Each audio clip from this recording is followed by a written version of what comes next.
and welcome to Mobility Mastery Monday. I'm Alicia, and this is your weekly source for the best tips and tools for pain relief and feeling unstoppable.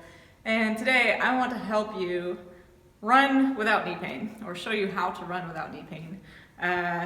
I personally have had a lot of experience with this, and I know what it's like to be out there on a trail and you feel a knife-like stabbing pain under your kneecap that practically takes you to the ground, and it just sucks a lot. It's hard to run through that or push through that, nor should you. So I want to talk today about how to change your gait to run without pain.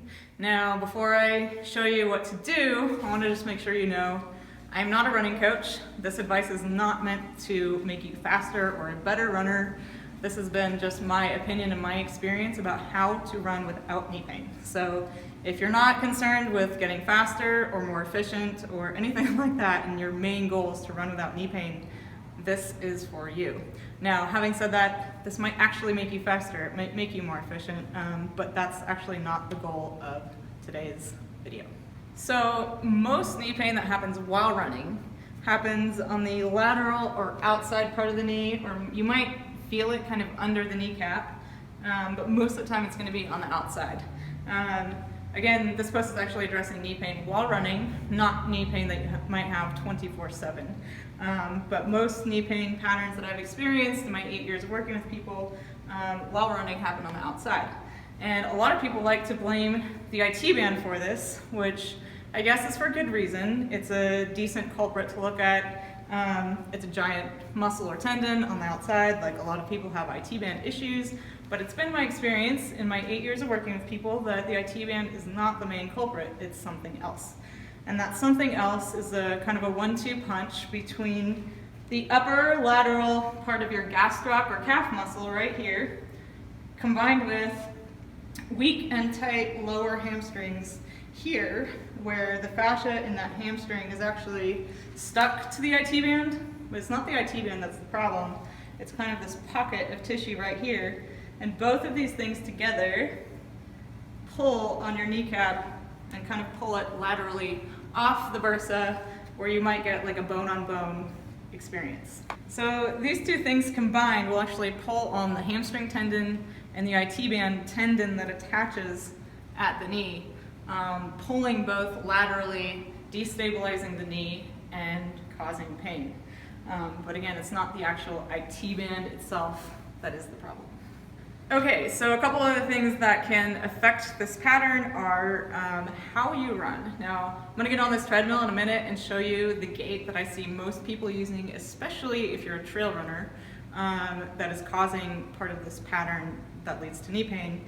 But one other thing I want to talk about is if you're a toe striker or a heel striker, and where your foot is actually falling through your gait. So if you're a major toe striker and your heel almost never even touches the ground, you're basically in plantar flexion, which is going to wind up that calf even more, leading to more of this problem of the calf getting tight and pulling the patella off the bursa. And one of the other things I see people doing is majorly heel striking out in front of you while you're running. But if you're striking with your heel and taking a step in front of you and your foot isn't falling under your hips, that's going to majorly jar your ankle, and your knees are going to have to stabilize your body through running, and that is going to cause more of that impact on the knee joint, which is not going to feel good. Now, a couple key points to think about before I show you how to run to avoid knee pain. The looser and healthier and more spacious your fascial system is through your entire body, the more spring you have and the less likely you'll have pain. So if you want to, give yourself the best chance of having no knee pain while running, then release the fascia pretty much everywhere you can, including the upper body, but definitely everything in the lower body, not just the calf. Although if that was your minimal amount of work you wanted to put in, I would say go after that upper lateral calf area right here. So this entire video and blog post is assuming you have a relatively natural gait. I just want to say a couple quick things about different strides you may have, just to be aware of. If you are someone that pushes out like this through running, you're going to have majorly tight hips as well as that calf, and probably have even worse knee pain than someone who pushes through normally. That's, I guess, the major one that I would want to cover. But if your ankles are twisted either way, there's a lot of talk about overpronation or underpronation. I don't know that that matters a ton, but more so than like if you're pushing out laterally, almost like you're skating. I've seen people do this. That would be something to look at. You're gonna totally tighten up that lateral line, and that's gonna be bad for the knees. Okay, so I'm going at a very slow pace in order to control my movement and show you things with my body about running gaits. Now, the first thing I'm going to show you is how I see most people running, and that is like this. Short, quick little steps where you're kind of toe striking and your foot is falling out in front of you.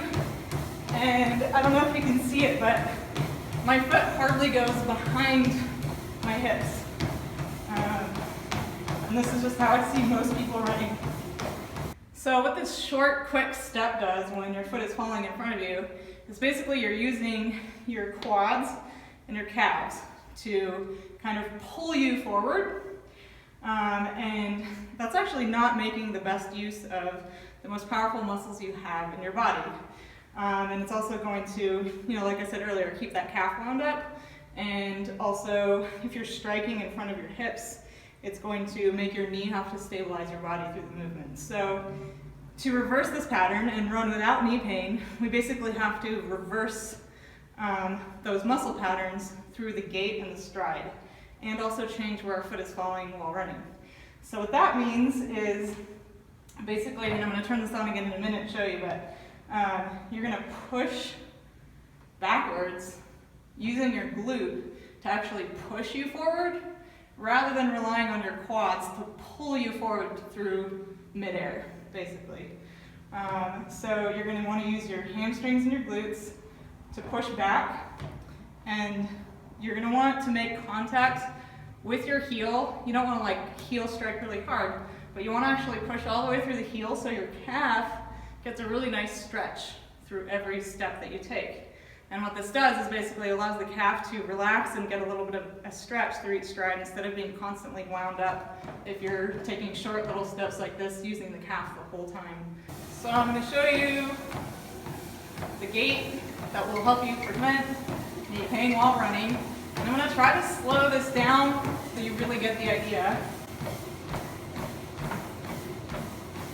But my foot is falling just a little bit in front of my hips, but it's not way out here. And I'm using hip extension to push myself forward. And I'm trying to let that calf get a half-second stretch through every step. And I'm also standing tall. I'm not leaning forward like this. If you're a trail runner or you're running uphill, there's going to be a tendency to want to hinge at the waist. But that puts everything into the quads, and you can't really use your glutes that way. So you want to stand tall, push through your hip and your heel. So what this gait or stride does, in my opinion, is allows you to use your most powerful muscle, which is your gluteus maximus, along with your hamstrings to actually push you forward. The opposite leg is going to do a quick hip flexion step forward, but it's not going to use the full power of your quad to kick yourself forward or try to pull you through the air. I think it's a lot more efficient and certainly better on your knees to actually use a full stride pushing through the heel. And basically that's all there is to it. You're trying to let that posterior chain lengthen through each stride, which puts a lot less pressure on the knee than it being constantly wound up through those short little steps that a lot of people take while running. So go ahead and grab your running shoes and give this a try. You don't have to do it on a treadmill. I personally don't run on treadmills that often. I like to go outside. I love trail running. That's my the thing that I love. So, but it's easier to show you on a treadmill than outside. So go try this as an experiment. I would say, go really slow so that you can think about the movements you're making and really control them. Don't try to, run a 7 or 8 minute mile the first time trying to do this as your gait. Just go really slow, do it as an experiment, see how it feels. For some of you, it might feel incredibly awkward. For some of you, it might feel fantastic. And I leave it up to you whether to run like this or not. Again, I'm not a running coach, and this isn't trying to make you faster or a better runner. It's simply trying to help you run without knee pain and enjoy it again. For the full blog post accompanying this video, click the link below. And if you want to help a friend run without knee pain, then please like and share this, and I will see you next time on Mobility Mastery Monday.